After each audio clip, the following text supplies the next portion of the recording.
Ушул күнүнө көрө өлүп калсаң жакшы болот эле дейт. Өлүп калса өлүгүдөй ыйлайт бирокчу. Десе ал айтат экен, "Жок, жакшы ой кылсаң" дейт. Эми башкага үйлөнүп алып, экинчи аял алып ал деп ойлобо, жакшы ой кыл. Эмне десе, "Балким авария болуп больницага түшүп калгандыр" дейт экен. Жакшы ой ушунчалык да. Мухаммадты акыйкатты берип элчи кылып жөнөткөн затка касам, "Ма'удту илайхи" баягы күнөөнү кылган эмесмин. Хатта жаласту маджлиси хада, ушул жерге келгенче кылбадым.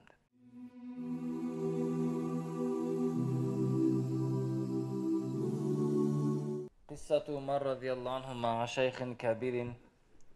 Umar radhiyallahu anhu'nun bir aksakal menen bolgon okuyası. Kharaja Umar ibn al-Khattab radhiyallahu anhu fa idha huwa bi daw'i narin ma'ahu Abdullah ibn Mas'udin فأتبع الضوء حتى دخل دارا فإذا بسراج في بيت فدخل وذلك في جوف الليل فإذا شيخ جالس بين يديه شراب وقينة تغنيه. Umar radıyallahu anhu bir ottun jarıgın körüp kaldı. Umar radıyallahu anh'ın janında Abdullah ibn Mas'ud da var ele.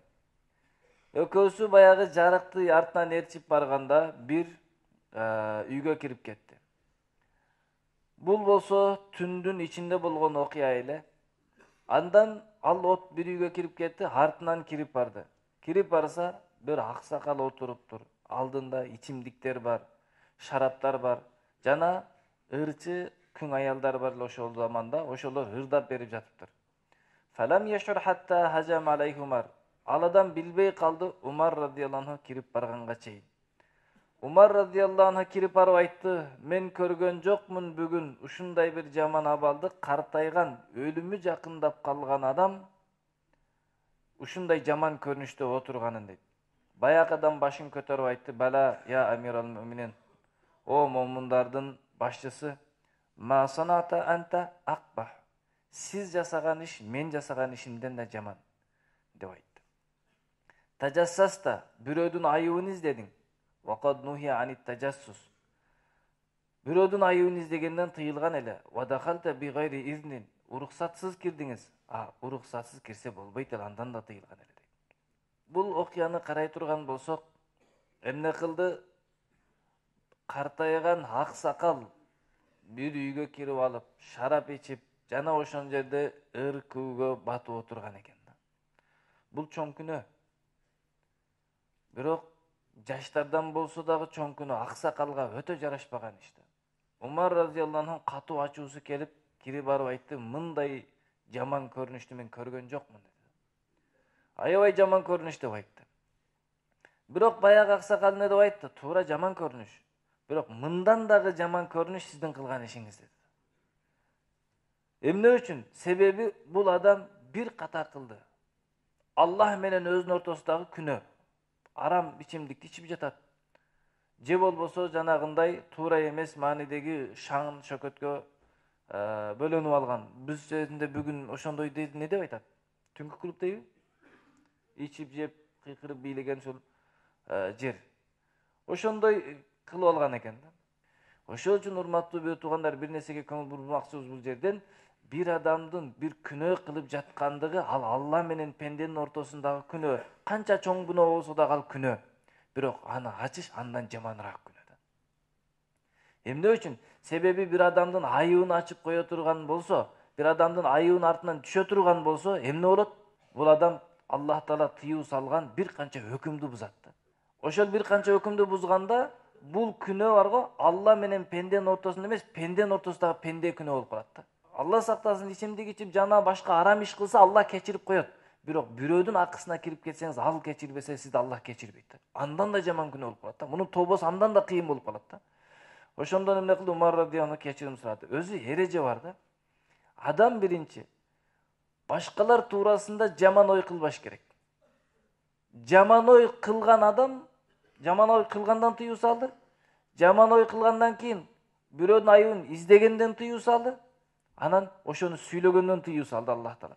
Я юхаллазина аману, о ыйман келтиргендер, ижтанибу сактангыла жаман ой күмөн кылыштан. Неге? Инна бa'даз-занни исм, себеби кээ бир ойлоруңар күнөө болуп калат. Адам bir адам туурасында жаман ой кылгандан кийин не кылат десе, кемчилдигин издеп баштайт. Вала таjassасу, Кемчилигин издебегиле деп айтты. Кемчилдик издегендегин ар бир адамдан табат да. Анан гыйбат кылып баштайт. Алла айтты: "Вала ягтаб ба'дукум ба'да", бири-бириңерди гыйбат кылбагыла дейт. Ошол үчүн бири-бирибиз үчүн ар дайым жакшы ой кылышыбыз керек. Жаман иш кылып турса дагы жакшы ой кылып коюш керек. Бүгүн семьядагы уруштун, ажырашуунун эң чоң себеби жакшы ой кылбайт да. Ери кечигип калса не кылат? Жаман ой кылат да. Неге кечигип калды деп. Аялдардын ою биринчи жаманга барат. Жакшыраак ойлойн дегенде дагы ушу жамандын ичинде эле калат да. Мисалы баласы тентектик кылса, ушу күнүңдөн көрү өлүп калбапсың дейт да. Тоо кылып жакшы болуп, алым болуп калбапсың, авлия болуп калбапсың деп урушса болот, бирок ал жака барбайт аялдар. Кызамат да, ушу күнүңдөн көрү өлүп калсаң жакшы болот эле дейт да. Өлүп калса өлүгүдөй ыйлайт бирокчу. Бир аялдын ери кечигип калыптыр үйүнөчү. Кечигип калса аялдын оюна жаман нерсе кетти да. Бул не болгон? Башка аял таап алганбы, экинчи аялга үйлөнүп алганбы, не болгон, неге кечигип калды деп анан жанындагы соседине айтат экен да. Күйөөм кечигип калды, башка келин таап алганбы, экинчи аял алып алганбы, кандай десе, аял айтат экен: "Жок, жакшы ой кылсаң" дейт. "Эми башкага үйлөнүп алып, экинчи аял алып ал деп ойлобо, жакшы ой кыл". Не десе, "Балким авария болуп больницага түшүп калгандыр" дейт экен да. Жакшы ой ушунчалык да. Ошол үчүн урматтуу бир туугандар, не кылды? Таап-таза эле, жакшы күйөөсү, үй бүлөсүн багамын деп иш кылып, кыйналып жүрсө, үйдө бекерчиликте отуруп алып ойлогон ойлорун караңыз. Биринчи жаман ой кылбаш керек да. Эркектер да ошондой аялы туурасында жаман ой кылбаш керек. Жаман ой кылганыңдан кийин болбоду, эми издейсиң, эми телефон чукулайсың. Ошол үчүн бүгүн үйдө отуруп алып туруп аялы ери туурасында жаман ой кылат дагы, үйгө келгенде телефон чукулайт. Чукулаба болбойт. Неге? Ичиндеги чыгып калса, кыйналасың өзүңөчү. Ошол үчүн жакшы ой кылып алып, ой жакшы деп жүрө бериш керек. Жаман ой кылып, чукулап калсаң, ичинен бир СМС чыгат. Себеби жумушта бүт бар эркектер эмес, азыр көчөдөгү жумуштардын көпчүлүгү аял. Ага жазган бир СМСин таап аласың, паланчы ким деп тополоң кыласың. Анан кемчилигин тапканыңдан кийин СМСин анан айтып чыгасың. Анан урушасың. Кече эле сенсиз жашабайм деген эриң бүгүн жаман болуп калды, мен жашабайм деп чыгасың. Бар жакшы эриңди таштап кетесиң дагы, жок калат эч кимчи. Ошондуктан жаман ойго барбаш керек да. Эркек дагы аял туурасында жаман ойго барбаш керек, анын кемчилигин издебеш керек. Жашоо барго ишенич менен болот. Аял эрине ишениш керек, ери аялга ишене алыш керек. Бири-биринин кемчилигин издебей, көрүп калса жашырып коюш керек. Аллах не деген? Аял эркекке, эркек аялга кийим деп айткан. Кийим деген кемчилдикти жабат, ичиндеги кемчилдиктерди. Ошол үчүн бири-биринин айыбын көрүп калса дагы жашыра турган болуш керек да. Бүгүн жашоодо кыйынчылык ушул болуп жатат, урматтуу бир туугандар. Кемчилдигин издеп, анан тополоң чыгып атат. Кемчилигин издебейлик. Ишенич менен жашайлы да бири-бирибизгечи. Анан не кылды? Кемчилдик издесең таап алгандан кийин кыйын болот. Гыйбат кыласың дагы бирөөнүн акысына кирип кетесиң. Умар радыйаллаху анху баягы аксакал ушинтип жооп берди да. Ооба, менин кылганым жаман, бирок сеники андан дагы жаман болот. Эмне үчүн? Сен айып издеп атасың. Андан тыйылган эле. Үйүмө уруксатсыз кирип алдың. Мындан да тыйылган эле. А мен кечирбесем, Алла кечирбейт эми. Ошондо Умар радыйаллаху анху айтты: "Хаража аббан ала саубихи ябки".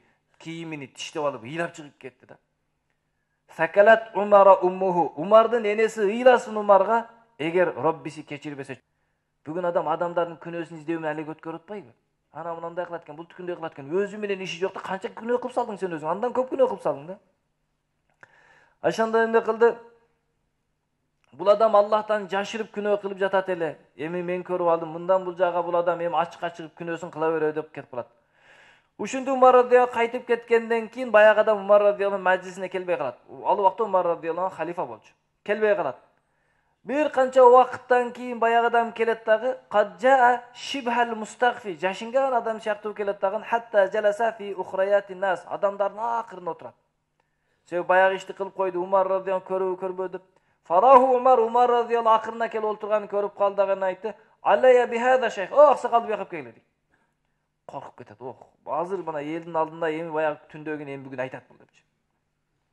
Эми бул адам айтат деп ойлоп келет. Умар да жакын келди, жакын келсин, жакын отургандан кийин айтат, кулагына кулак тут. Кулагын тутканда айтат: "Ама валлади ба'са Мухаммадан бил хак расулан". Касам ичемин, пайгамбар Мухаммад саллаллаху алейхи вассаламды пайгамбар кылып жөнөткөн затка касам ичем, ма ахбарту ахадан минан нас. Бир адамга да айткан эмесмин, бимара айтам экен баягы сиздин ишиңизди. Ибн Мас'удка да айткан эмесмин. Ал үйдүн сыртында мени менен чогуу болгон болчу десе, баягы сакал айткан экен, "Я амирул муъминин, сиз кулак жакындатыңыз" дейт. Жакын келиңиз дейт. Ага айтат: "Валлази ба'ата Мухаммадан бил хакки расула", Мухаммадты акыйкатты берип элчи кылып жөнөткөн затка касам, "Ма'утту илайхи", баягы күнөөнү кылган эмесмин. "Хатта жаласту маджлиса хада", ушул жерге келгенче кылбадым депти. Демек эмне кылды? Баягы адам ошол жерден тобо кылган, ушул жерге чейин эмне кылды? Башка кылган жокмун деди. Эгерде айтып чыкканда ал адамдын таштаган күнөөсүн сиз айтып жүргөн болот элеңиз да. Ошондо Умар радияллаху фарафа Умар сота, Умар радияллаху үнүн көтөрүп алып такбир айта баштады. Аллаху акбар деп атат. Адамдар түшүнбөйт эмне болгон деп. Сөп көргөн эмес да баягы окуянычы. Ошол үчүн урматтуу бир туугандар, адамдардын айыбын жашырууга сооп айтылган, адамдын айыбын ачканга Аллах сенин айыбыңды ачам деген. Бирөөдүн айыбын ачканга алектене турган болсо, Алла сактасын, үйдүн ичинде отуруп да айыңызды Аллах ачып турат. Ошого эч кимдин айыбын ачпайбыз. Көрүп калсак бар го, бул менин кемчилигим, көзүм туура эмес көрүп жатат. Өзүм мындай болбош керек эле деп туура көргөнгө аракеттениш керек да. Аллах баарыбызды башкалардын айыбын жапканга мүмкүнчүлүк берсин. Себеби башкалардын айыбын жашырган инсан Аллах айыбын кыяматта жашырат экен да. Аллах кыяматта биздин айыбын жашырганды каалайбыз. Демек бул дүйнөдө бирөөнүн айыбын ачсак эч ким акча да бербейт, белек да бербейт, пайда да болбойт. Жашырып коелу, Аллах кыяматта биздин айыптарыбыз ачыла турган мезгил келгенде, пендем өтө бер, баардык күнөөлөр жашырылды, жаннатка кете бер десе кандай сүйүнөбүз. Бүткүл адам элесандан кыяматка чейин инсандардын баары турса, баягы жалгыздыкта кылган иштин баары турат. Аялың да билбеген, балаң да билбеген, атаң да билбегендер турат. Аны сиз гана билесиз, Аллах билет. Азыр баары көрүнгөнү турат. Аллах жашырып койсо кандай бактылуу, чыгарып койсо кандай шенменде.